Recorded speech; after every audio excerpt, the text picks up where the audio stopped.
विकास के लिए जातियां का एक मेड़ बना दी थी कि लड़ाई झगड़ा न हो, और लड़ते रहेंगे तो ये विकास नहीं कर पाएंगे, विवाद में फंसे रहेंगे। तो ध्यान देना, इन सीमाओं को पार कर जाता है जो धर्माचार होता है, जिसे हम संत कहते हैं।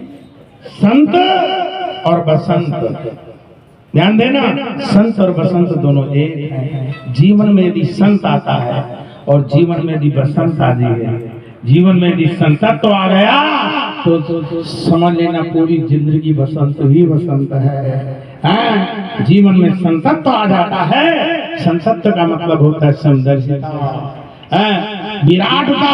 तो आज संतत्व आने के बाद फिर ऋषियों ने यह बताया, ऋषि तंत्र में आया कि आप लोगों को दान पुण्य भक्ति पूजा पाठ तीर्थों में कैसे क्या करें, कहां पर जाएं, इसकी जरूरत क्या है। तो ध्यान देना, जब हम मनुष्य रूप में मानव रूप में पैदा होते हैं, पशु रूप में नहीं, ध्यान देना, नाना प्रकार की योनियों में नहीं, जब मानव रूप में हम इस पृथ्वी की ग्रह में परमात्मा चमत्कार करता है, ये मानव का रूप देता है, तो माँ तो ध्यान देना, मनुष्य के ऊपर 5 ऋण होते हैं। 5 ऋण उतारने के लिए हम आए हैं।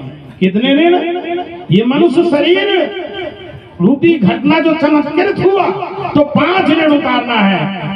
पहला होता है देव ऋण, दूसरा होता है ऋषि ऋण, तीसरा होता है पितृ ऋण, चौथा होता है भूत ऋण, 5वां होता है नर ऋण, जिसे मनुष्य ऋण कहते हैं। ध्यान देना, पहला देव ऋण है।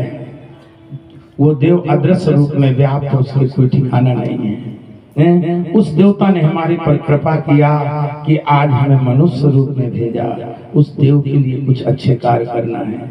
ऋषि ऋण, फिर ऋषियों ने संभाला इस पृथ्वी ग्रह में। ऋषि और कृषि, समझो पहले, ऋषि और कृषि। ऋषियों ने ही ये मानव समाज को कैसे खेती करना, कैसे मकान बनाना, दुकान बनाना, कैसे रहना, पति पत्नी क्या है, पिता पुत्र क्या है, भाई भाई क्या है, भाई बहन क्या है, ये ऋषियों की बनाई व्यवस्था है। कृषि और ऋषि, ध्यान देना। तो ये ऋषि ऋण भी होता है। आपको समय समय पर संतों के साथ रहना चाहिए, और संतों के साथ रह करके आपको क्या करना है, अपना तन, अपना धन, अपना मन, इसे पावन बनाना है। ध्यान दीजिए, अच्छे कर्म पितृ ऋण है। जिस पिता और माता के द्वारा हमारा आपका इस मानव रूप में आए, उस माता पिता का ऋण होता है। तो ये कर्तव्य होता है, जीते जी माता पिता को कभी दुखित मत करें। ध्यान दो, माँ बाप की सेवा करें। बूढ़े माँ बाप को कभी